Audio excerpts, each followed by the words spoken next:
Hello and welcome to Wednesday webinar. Tonight I'm coming to you from Carcoar in New South Wales, and we'll be talking about the particular circumstances of young investors. In fact, in many cases it's almost a complete reverse of the circumstances for investors in their 40s and 50s. For starters, a young investor is probably in a lower tax bracket when they start out investing than what they will be later when they own the property later down the track, whereas older investors, they're buying the property when they're in the high tax bracket, wanting to reduce their tax, and by the time they sell, they may be retired. Very different circumstances. So negative gearing is a whole new, possibly not suitable for young investors. And of course, there's also the homeowners grant and main residence exemption to consider. Of course, because when you're young, your life is a bit uncertain, you don't know what your children's needs are going to be, etc. Investing through a self-managed super fund is probably not a wise idea either. You've got to wait too long before you can get your hands on the money. So this leaves you two options: buying the property in your own name or buying in a discretionary trust.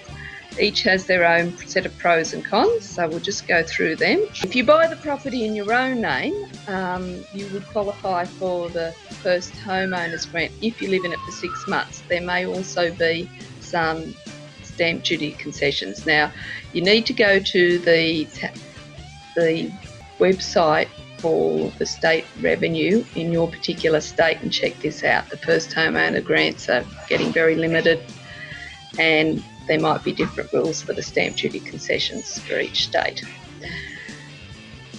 But one thing for sure is you're going to have to live in it to get that, and if you do that, you're forgoing rent and the tax benefits of negative gearing. So you need to crunch the numbers on it, and I suggest you view the webinar on calculating the cash flow of your property to give you an idea of what the issues are. Another advantage of having the property in your own name is you could use the main residence exemption to protect it from capital gains tax during the period that you own it and are not wanting to cover another property with your main residence exemption. If you hold the property in a discretionary trust, you are not entitled to cover it with your main residence exemption. So how do you cover it with your main residence exemption? Well, I'd suggest you live there for at least 3 months. Make sure you change your name on the electoral roll, on your licence, your registration, all those sorts of things, and really live there. Put the electricity on in your name and make sure there's enough electricity used to show that you have been living there and that you can get there from work each day. You can't just stay in there on a holiday for 3 months. Okay. If it's in your own name, you can also offset the losses against your income, your normal wages.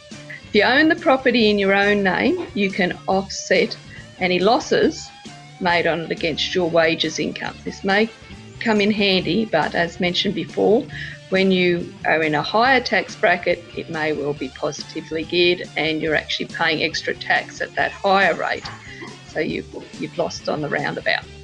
On the other hand, if we go across to a discretionary trust, the discretionary trust locks away those losses for the future.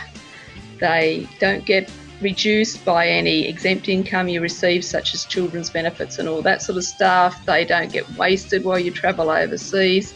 They're locked in there for later on when the property becomes positively geared or you sell it for a capital gain, where you can make the most of them compared to it being in your own name and paying tax at a far higher rate by then because you're sort of more successful in your career. Now, a discretionary trust also gives you asset protection. That means that the tenant cannot sue you, they can only sue the trust, and if anyone sues you personally, they can't touch the house in the discretionary trust. And the discretionary trust also allows you to distribute to future family members once it becomes profitable. So you don't have to know their names yet. It can be, the deed just describes as your spouse and your children, and that's a great tax planning for the future. But as I said, overall it just depends on the numbers.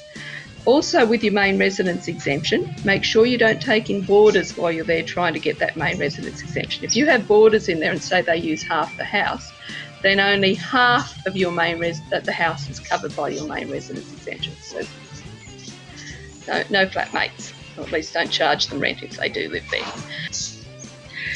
You may also consider buying a property with friends. Now, there's the obvious problem of all coming to agreement and all wanting to do the same thing at the same time. Unlikely. But your bank will also make you jointly and severally liable for each other. So if you in future then want to go and buy another house just in your name, the bank will consider this obligation you have to meet your friend's debt should that be necessary. So I strongly would not recommend you go in with friends to buy a house. Another important factor to consider if you're buying a rental property before you buy your own home is make sure you have an offset account against the loan. Try and get it interest only. Don't know whether the banks will let you, but at least have an offset account and don't pay any extra off that loan. Keep everything in the offset account because that's what you'll be using as a deposit for your own home later. If you pay down a loan and then withdraw from that loan, the question of whether interest is deductible is determined by what the money borrowed was used to buy. Obviously, the original loan's deductible because it was used to buy an income-producing property. If later you pay that part down and then draw to buy your own house, that borrowing, that drawback, is for a non-tax deductible purpose, so you'll miss out on claiming that interest. That is why you use an offset. They're two separate accounts. When you draw back, you're just taking money out of a savings account. The offset account allows you to fully offset the loan just as it would as if you were paying it down. So for example, if you had $10,000 sitting in your offset account and owed the bank $100,000, that month they'll only charge you interest on $90,000. Now, I've just given you a heads up here. I just want to draw your attention to the fact that there are so many different issues with rental properties when you're young. Please make sure you speak to an accountant before you sign anything.